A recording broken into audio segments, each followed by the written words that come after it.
Welcome to the Reimagining Work podcast with John Wenger and Rogi Noord. Today we'll be talking about empathy and what lies beyond, or how do we get beyond empathy. Just a little story up front. I did write a blog post about empathy. It's not something that you usually encounter within social business and with the modern way of working. But I do feel it's very important, especially in the modern workplace and especially in the digital workplace. When I posted it, not very soon after, or very soon after, I saw a retweet from John and from his archives, and it was a blog post that was titled Beyond Empathy. And the serendipity of the whole thing was just wondrous. And somehow we just were in tune with each other, and it kind of kicked off this whole idea of this particular podcast or this podcast that we're doing, because we talked about it and we were thinking along the same lines. So John, if you can take the lead on this and start with something simple.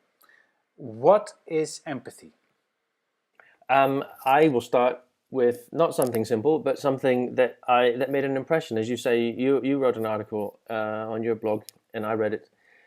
And a really significant thing in that is when you say the point here that empathy is a fundamentally important part of interhuman relations. And I think that kind of encapsulates all of it. So that's all for this week's podcast. Thank you. That when you say that we were in tune, I think you're right. I think there's something, even though we come at social business from different trajectories, we share, we tune into each other around the importance of interhuman relations. Because business in the 21st century, reimagining work, the core of it is human interrelations. And I think that there is a lot written about empathy in the workplace, in the social business.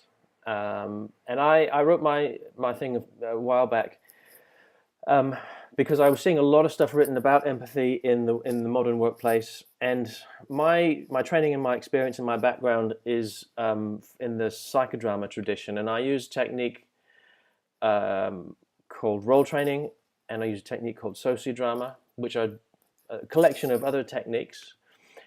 And one of the techniques that I use is called role reversal, which, to my understanding, goes beyond empathy. And I think that there's lots of good stuff written about it.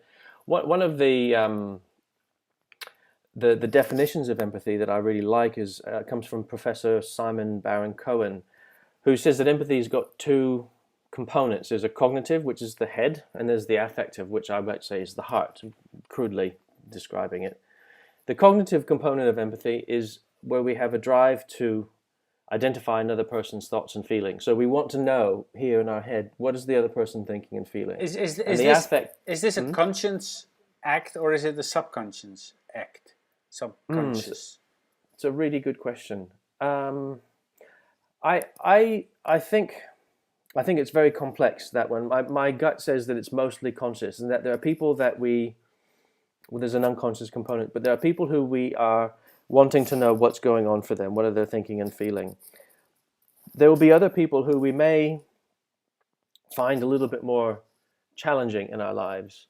They would be the ones who we would be less inclined or less interested in what they're thinking and feeling. These would be the people who we get on least with, the people that we maybe have the most conflicts with. And in many cases, those are the people that provide us so much learning about the human condition. So I do think there may be a very strong voluntary component, conscious component to the cognitive thing. It's like, I want to know, what are you thinking and feeling? There's the other component that Professor Baron-Cohen talks about, which is the affective, which is the heart, I suppose, which is where we have a drive to respond to another person's thoughts and feelings. And again, I think we find it easier generally to respond to people who we like, who we're drawn to, who we have some sympathy for. we find it easier to respond empathically to how they think and feel. So we find it easier to be kind, for example, or to say the right thing to the people that we have more affection for, or who we find more affable. So the difficulty comes from the situations where you have to deal with somebody you don't naturally like. Obviously you're full of preconceptions and prejudices towards other people, and with some you have less and some you have more. Yeah. But obviously empathy, or obviously in my mind, empathy can break down barriers that you put up naturally, in order to keep your distance from people. Um, so with people you don't know or you don't necessarily like, but you still have to Mm, work with them in the same mm, team or in the same space, mm. it becomes very difficult to come up with enough empathy or to actually express yourself in a proper way. Yeah, I think it can be more challenging. I mean, therein lies one of the benefits, I suppose, of looking at how empathy fits in the modern workplace. You're talking about people that we may not get on so well with, but if the modern workplace, the future of work is going to be about interhuman relations, we've got this so-called problem of diversity. So what happens when you face yourself with a workplace full of people who you have to interact with more than maybe you used to 30, 40, 50 years ago, but there's so much that you don't like about them. So when we have got to deal with conflict, I think having a greater ability to have empathy would be a huge benefit. So many workplaces, if you look at the sort of training that comes in many institutions, it's interpersonal skills is kind of core in this, and empathy is a big part of this. The problem, I think, with training this in the workplace is that you can't force or train somebody to feel a particular way. And this is why I wouldn't say that I was an expert on empathy, but I'm more familiar with the technique of role reversal and what it creates for people when I'm working in the workplace. I think it goes beyond empathy. I think it goes beyond a head and a heart thing. I think it's a whole body thing. And I think when we're working with increasingly diverse workplaces, I mean, rarely do we really get to choose who we work with. With increasingly diverse workplaces, if we have got greater ability to stand in other people's shoes, which is often the analogy or the metaphor used to describe empathy, then it increases our likelihood that we're going to be able to resolve conflict better. We're going to be able to problem solve better. The last thing we want is groupthink, but we want people collaborating and cooperating with each other. So being Because able to especially when there's conflict, because I see it as maybe even something very fundamental in the change when we're reimagining work and we're changing a business where you make it something. Don't wait necessarily until there is a conflict, but make people aware of the situation anyway. Have role reversal as a yeah, like a basic training where you create, you train people being aware of what they say online, or how do you deal with certain information, or how do you deal with social media, and especially when you're speaking from the company. And I think this could be something that is more taken up well, in the process. yeah, I mean, you mentioned online. I think it's both online and in real life. I read something recently. It was a person, a minor celebrity, or some person who had some kind of position that subjected them to a lot of online abuse, I suppose. And they were saying, I understand that people would see me as a target, but what they don't do is realize that behind that Twitter profile is a real life person. I have a family, and I get up every day and prepare breakfast, and I read the newspaper, and I go to the shops. Like, I am a real person, and although I have a public persona, there is actually a real human being behind here, and I think that often gets missed. And I see that a lot in some of the online discussions that I'm witness to. I mean, it's interesting for now for me at the moment. I'm following the independence debate in Scotland and seeing how it's kind of people have kind of moved beyond let's have a debate about the issues and getting a little bit personal and attacking people, which I don't think is the way that we need to be heading. I agree we do need to look at how do we build in role reversal into any kind of interpersonal skills training, if you want to call it that. I think there's a real failure for people to genuinely connect and engage in the world. And I think bigger than reimagining work, let's reimagining the world here.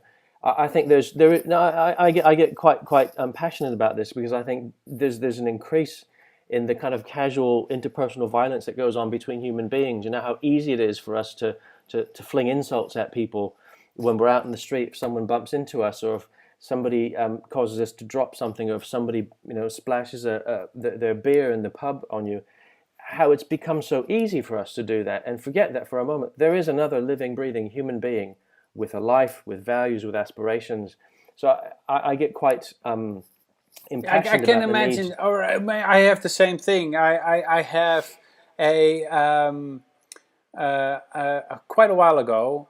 I saw a blog post of a woman, and she wrote about how men react to her on social media, and that actually it ranges from I think you're cute, which is okay, to sending presents to her home, and she's married, she has children, and everything between, and from the okay, that's a nice compliment, thank you very much, to the extreme creepy part. I had no idea that was actually happening. And when I read that blog post, I commented on that. I was like, well, call me a naive white dude, but I didn't know. And another woman reacted to that, and it was like, yeah, this is, and it's a real problem. But there's a huge amount of anonymity on the web, right? Sure. So I can pick any guy or any girl or any Twitter account and just troll, because nobody's gonna come to my front door and hit me over the head with something because of that. And but in the workplace, you do not, or you supposedly do not have that anonymity, and therefore the necessity of being empathic, or when there's a conflict, have a role reversal, because it's actually doable, because the people are usually physically in the same space. So I agree 100% with you that that it does get out of hand, and but when you're reimagining work and you're doing the whole getting people to be aware of other people's feelings, and when you train them in a protective environment, being in this case a workplace, they will carry that through to the outside world and the online world. It's my experience, and again, to reiterate, you can't force or train someone to feel how someone else feels. You can't force or train someone to want to feel how someone else feels, which is, the definitions that Professor Baron Cohen talks about, like the drive to know and to respond. You can't force that. But I think if we kind of shift our mindsets to what workplace learning would include, I think certainly there's a heavy interpersonal component to that.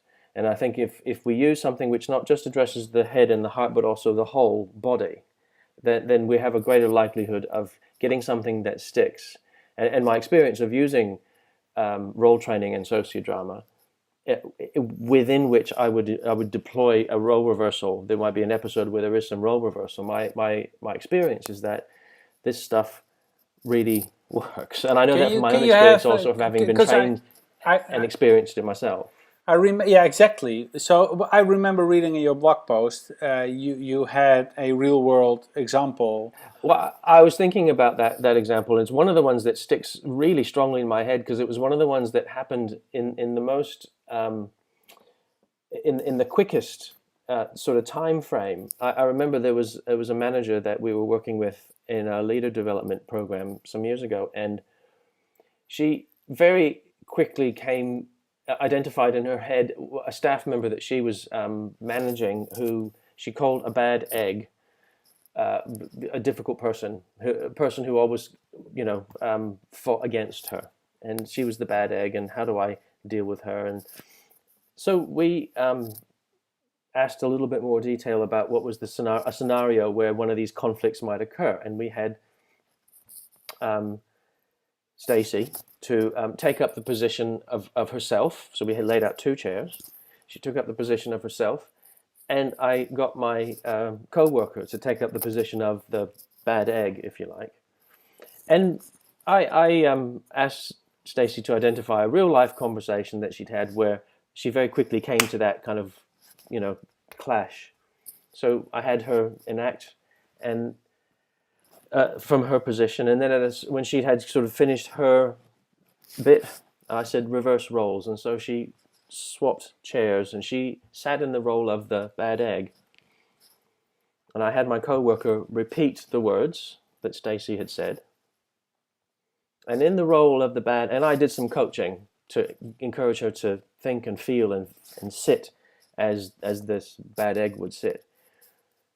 And I saw her, and she kind of settled into this, and she looked quite thoughtful. And in response, she said something back from the role of the bad egg. We did this a couple of times, the role reversal conversation. But after only a half a dozen role reversals, she went back to be herself, having had the visceral experience, a lived experience of being the bad egg. And she just looked at me and she said, "It's gone." And I said, "What's gone?" She said, "That feeling. I don't feel that kind of animosity towards her anymore." And I hadn't had such instant and quick feedback directly to me going, "That's it, it's sorted out." And I think that's why it's such a good example for me, because it really illustrates the power of role reversal and mirrors my experience as well of having been in those situations where I might have been reenacting a conflict that I'd had with someone. And very quickly, just like that, having the whole lived experience, not only am I empathizing, so I'm thinking and feeling how the other person thinks and feels, and I want to know how to respond, but I have an experience it's a holistic experience. Like, I am a person with values and beliefs and aspirations, and I kind of understand where I'm coming from now when I'm being in the role of the other. So when Stacey went back to be herself, she had lived the experience of being the bad egg. And it's one of those things, because it's holistic and it's lived, you can't unknow it, you can't unsee it. Yeah, exactly. I was going to ask that. Once you experience it, once you see it. That's right. And that is where the kind of the benefit gets transferred back to the workplace. To follow that story up, 6 weeks later, we had the next sort of development day with this group. And part of the early part of the day, warming up and sort of finding out how people were going with the things they'd been learning. And I sort of looked at Stacey and said, "So how are you going with your bad egg?" Trying to be lighthearted about it. And she went, "Sorry?" Your bad egg. Everybody here is interested in knowing how you're going with, person X. And she went, "Oh, yeah, no, that's fine. No, when I think back, I can't imagine why I used to imagine her as a bad egg." So it's an interesting thing. One of the things that kind of underlies the work I do is this thing called sociometry, which teaches us that we have more in common with each other than separates us. And I really utterly believe that. When we have an experience where we are in the role of someone else, we realize that there's so much that binds us together than separates us. And the things that separate us seem somehow more manageable or irrelevant, and we just let some of that stuff melt away. And I have to say, my experience of being in that kind of role reversal situation is mirrored. Where I've been in situations I've role reversed, and then quite instantly it all melts away. It doesn't matter how long the kind of conflict or animosity may have been around, but when I have got that role reversal, when I have really truly role reversed, I've got it. Now I'll say something about that it's not an easy thing to do. You said earlier about, we've talked about empathy being a voluntary or conscious thing. I think there does need to be some element of I wish and I will to do this. So there are people who, maybe in my life, I would go, I have no interest in role reversing with them. I don't actually want to know in any deep way what life is like for that person. I might think of someone extreme like Stalin or someone like that. There will be people, I suppose, in our lives where we go, I don't want to role reverse with them, and that's absolutely a choice. Role reversal also is a really hard thing to do, and there's a quote that I've found that I remember learning many, many years ago by Jacob Moreno that comes from a poem. Jacob Moreno was the founder of psychodrama and sociometry. And the poem says, this describing role reversal, a meeting of two, eye to eye, face to face, and when you are near, I will tear your eyes out and place them instead of mine, and you will tear my eyes out and will place them instead of yours. Then I will look at me with mine. And I think that the real meaty, visceral nature of that poem, tearing your eyes out, kind of encapsulates sometimes for some people what role reversal is like. Again, because it's not merely a cognitive exercise. And it creates an experience for you where you can't unlearn. It's incredibly emotional. It is incredibly emotional. And to actually be able to see someone, or to see yourself as someone sees you, but in a holistic way, can really change your world entirely, forever and ever. And I've had many of those myself as a protagonist in a role training or a sociodrama, and I've also had many as a director and directing people in these, where your life changes forever. So it's not an easy thing to do, role reversal. And it's, when you role reverse the first time, you really have to kind of let yourself go. I remember being, part of it is around, you have to realize when you role reverse, you leave behind, even momentarily, your beliefs, your values, what you think is right and wrong, and you take up, or you try to take up the other. Now, we can never really know what somebody else is truly thinking and feeling, but just that momentary effort of our will to give up everything that we are holding so strongly to. Now, you think of really strong workplace conflicts. I'm going to give up my position utterly right now and really try and be what it's like to be you. And then go back to being myself. Well, my world cannot fail to change.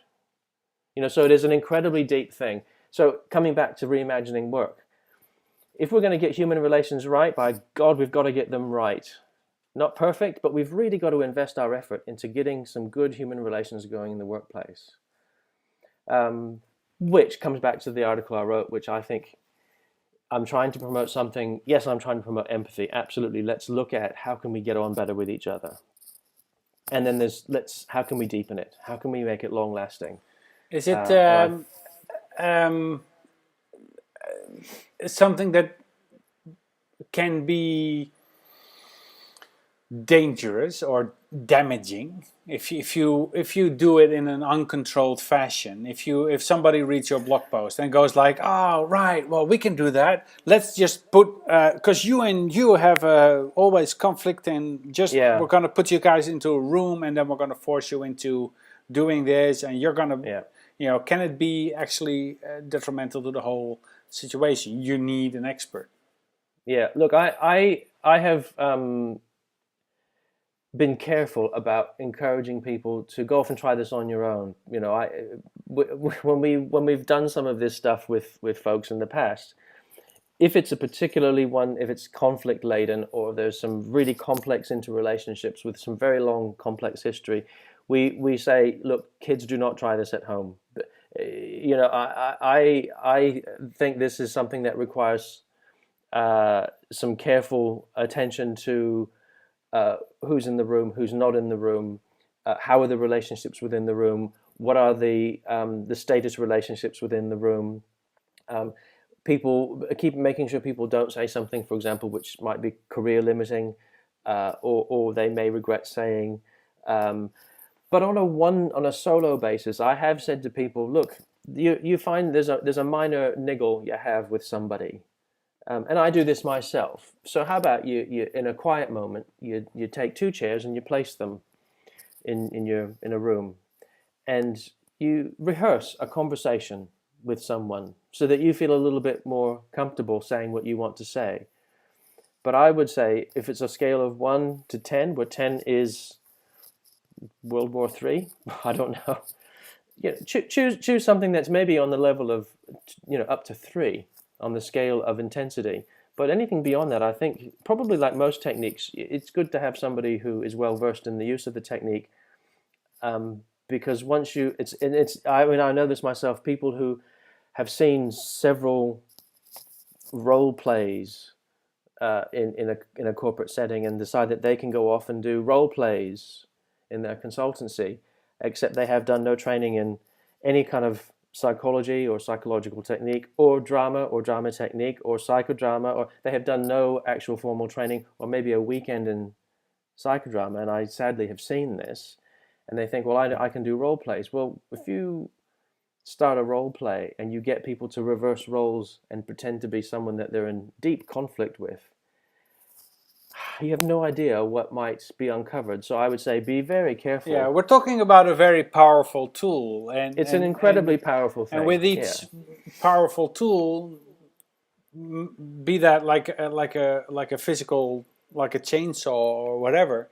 I mean, the more powerful it gets, the more aware you need to be of everything, and maybe even the more trained you need to be to actually use it. I mean, it's a powerful tool. It can invoke pretty powerful reactions and pretty powerful emotions. So it's something that you need to do in a very controlled manner, and it's science. So you don't just go out and do it, because you can hurt yourself or others, or the situation that you're in.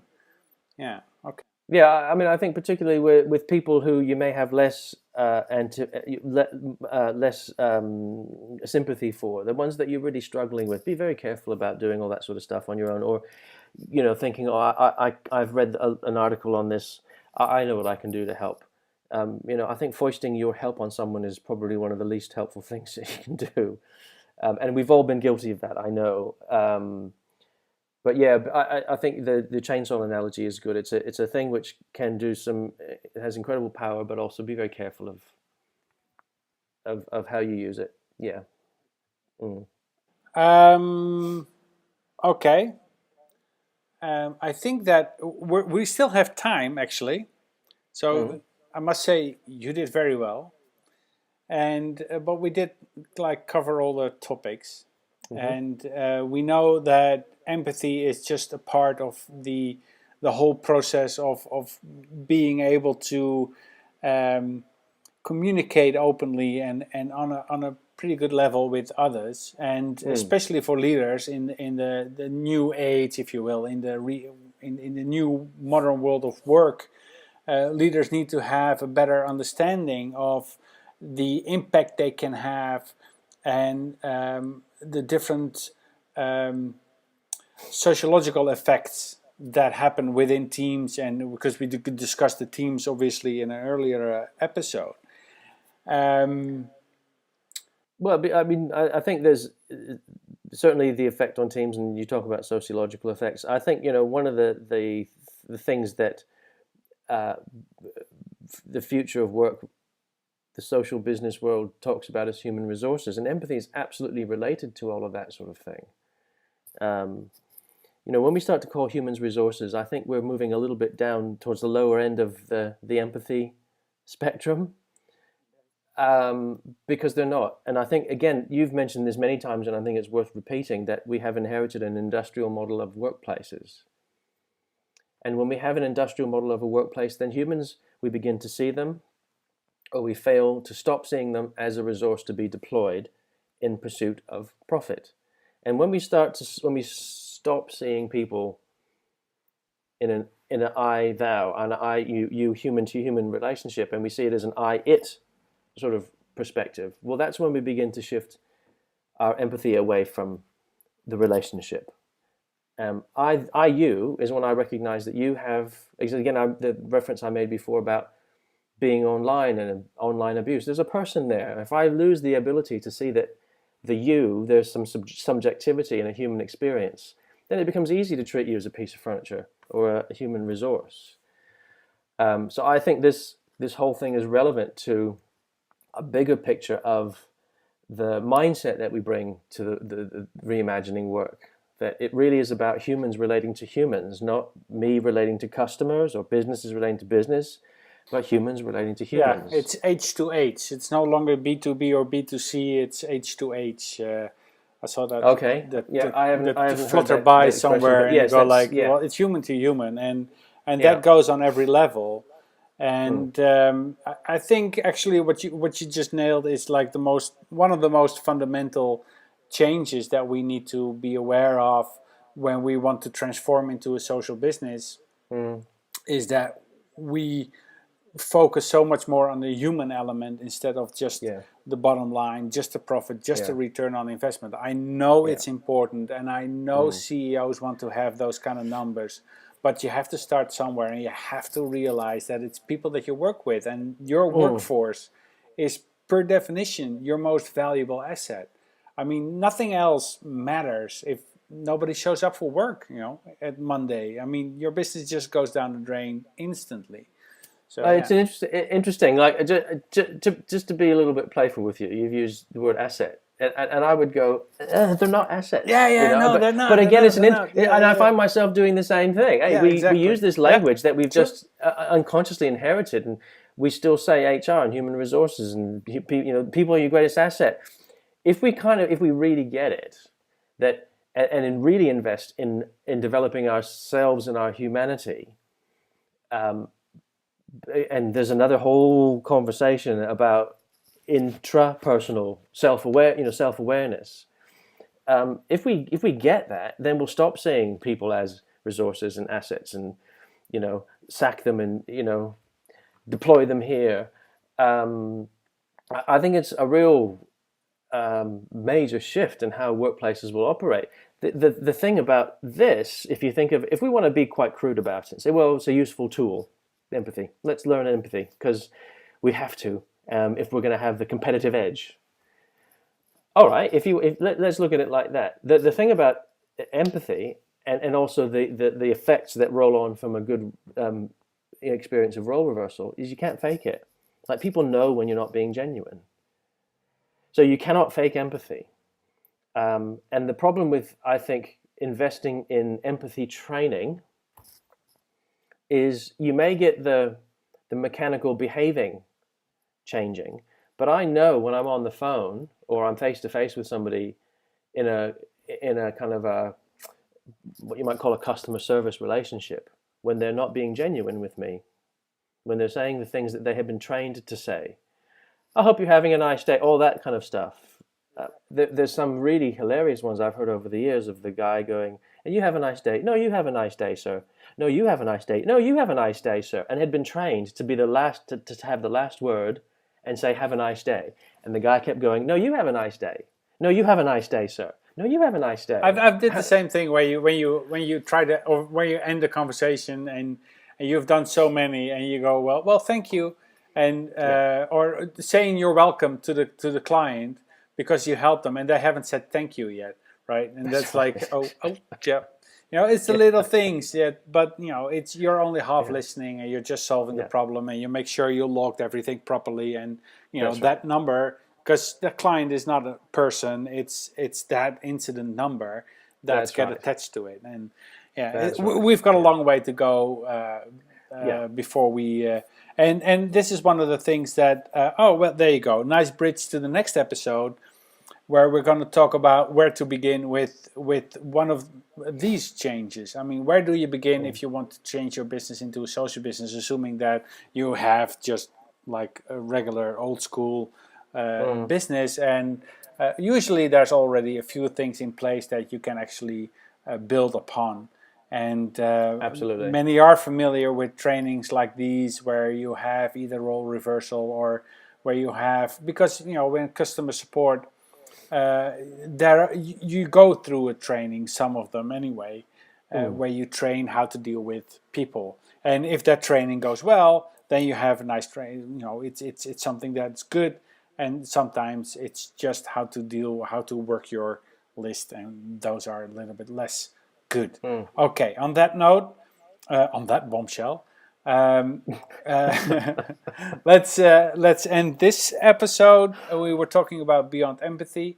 I think this is one of those topics that you can indeed go on and on and on and on about, but we're not gonna, John.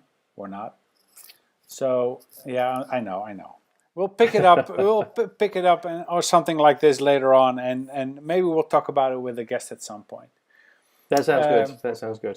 For now, for this episode, I thank everybody for listening, and we'll hope to talk to you soon and with episode 6. So thank you and goodbye.